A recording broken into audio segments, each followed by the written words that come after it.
Well, hi guys, it's weekly wrap time, and Chris, before we get started, I thought I'd do my weekly weather forecast. Beautiful out there. You reckon? It's looking a bit, how you going? Okay, it's getting a little bit windy, but anyway, dry tracks, which is absolutely fabulous, and really excited for the week ahead. But before we get going, the open day last Sunday, we had the postponed open day for the Archibald stable. It was a magnificent day, great turnout, perfect weather. Enjoy yourself? Yeah, I loved it. I think they're great mornings to get out there on a beautiful spring day as it is just now. Yeah, it's fantastic. Great to get a big group of owners out there. I love showing them, other sides of the industry and of the ownership experience. And, they all enjoyed meeting each other for those who hadn't met yet, and learning about each other's horses, seeing their own horses parading. Obviously, we ran through each horse with a parade and spoke about what they were up to and how they were progressing and upcoming plans. And fantastic morning. And got to say, the horses paraded really well. No, it was great. It was great. So we'll continue to have those. So look out for the next one. Just the week just gone with runners. One that I really wanted to talk about and call out was Piero Ladd. He's a 3-year-old. Yep. 3-year-old, unraced 3-year-old, and this was his first trial of the preparation. He's had a couple of jump outs at Bong Bong. He was enormous. I thought he jumped well and relaxed, and when Dylan asked him to go, he went. Yeah, well, the beauty was he actually didn't ask him that much either, did he? So, looks like it's very natural. He's been progressing really well in previous preparations. Just each time Kieran and the team have asked a little bit more of him, he seems to respond well and has learnt each time too, which is really encouraging. And then to see him there under trial conditions take that next step again, really encouraging. And he seems to have a great attitude, really willing to do it, seems to really enjoy it. So that'll take him a long way. And you've touched on it, but I've loved how Kieran and the team have just taken their time with him. He's one that needed it, but he looks like he's now ready to go. And I think when he steps out on debut, he'll be very hard to beat. My word, looking forward to it. Absolutely. Exciting times for his owners.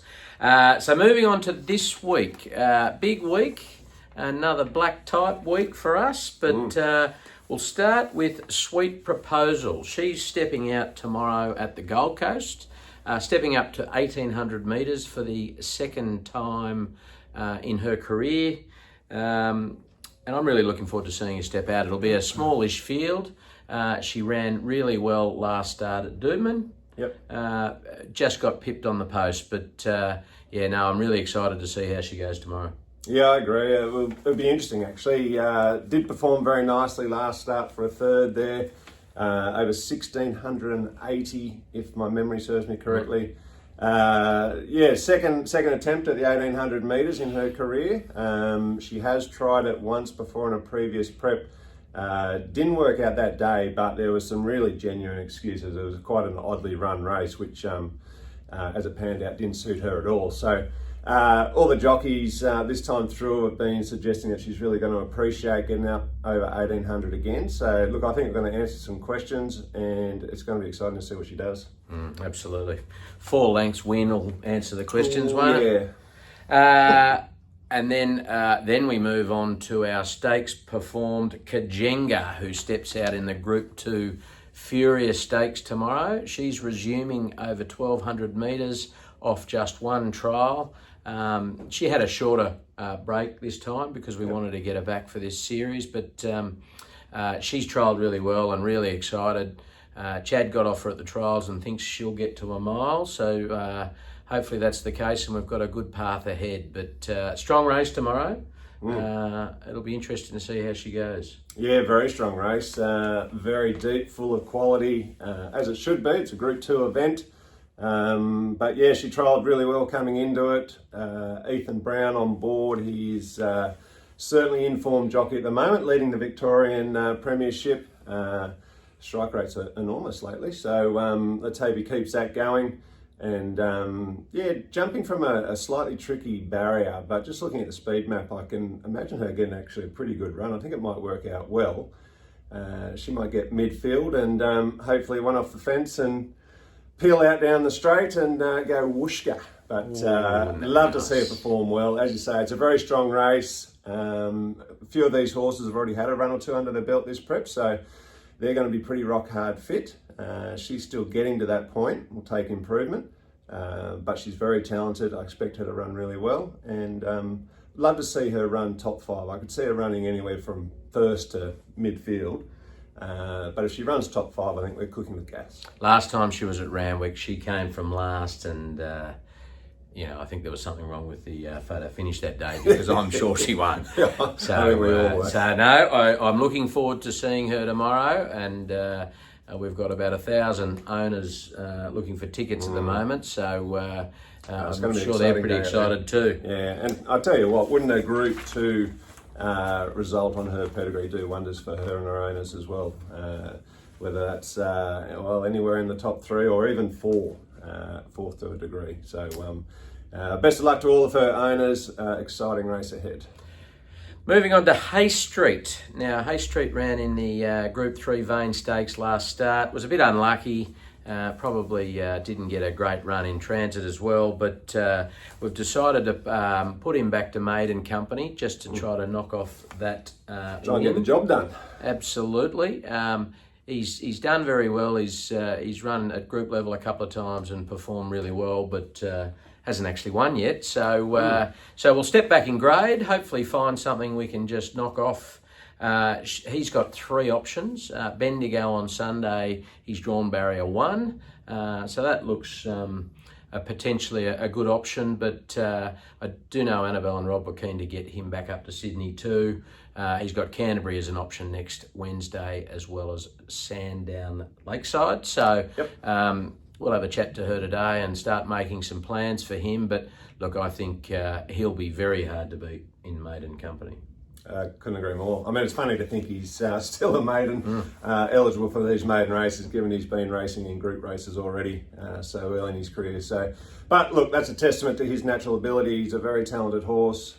He's done a fantastic job so far, and as you say, it's the right time and opportunity just to take him back in grade and try and knock over that win pretty quickly, and then work his way up through the grades again. But options galore, as you've touched on. We're having lunch with Annabelle today, so I'm sure we'll nut out where we think he'll get the job done. And then we've got Zoo Prince. He's nominated for Ipswich on Wednesday, over 1,200 metres. Look, he was on face value probably a little disappointing last start, his first run in Queensland, but I think it was a soft track that ran more like a heavy. We tried something a bit different with him. He's an on-pace horse, and because he drew wide and we'd scratched him a few times, we decided to run and go back with him. None of it worked. No, it didn't, as it turned out. None of it worked. So I'm going to forgive that run, and I think up over 1,200 metres, hopefully he can draw well.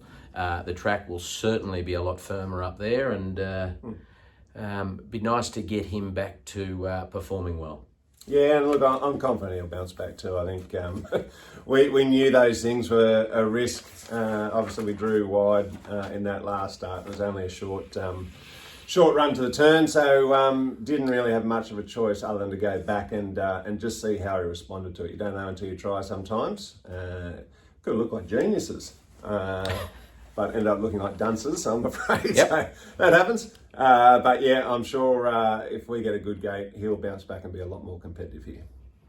Absolutely. So just want him to be able to get forward and have a comfortable run, without too much pressure on up front. He seems to really respond well to that. If he can, especially if he can dictate terms to his liking, and then he's hard to run down.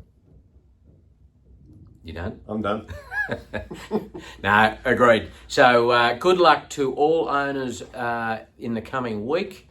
Exciting week ahead, and I reckon there's a couple of wins or more amongst them. Red Hot tips. Now, I probably need to eat a little bit of humble pie. Second week in a row, Chris. You've done well. You've carried us, and at reasonable odds for you. So well done. Your record last week, you had On Display, both very good runs, these two, but On Display won and paid $3. Yep. So that's at the topper end of your what you normally do. But what about Treasure the Moment? Oh, bloody hell. How impressive. She was incredible. Young horse against the older horses, and she's got one hell of a prep ahead, I would think. Quite incredible to think that at this stage of the spring anyway, that you look forward to the Cox Plate and think that Via Sistina could actually have a challenger on her hands. So incredible. I'd say she's probably got a couple. Well, yeah, it's going to be a hell of a race, isn't it? So anyway, that was $5. So well done, Chris.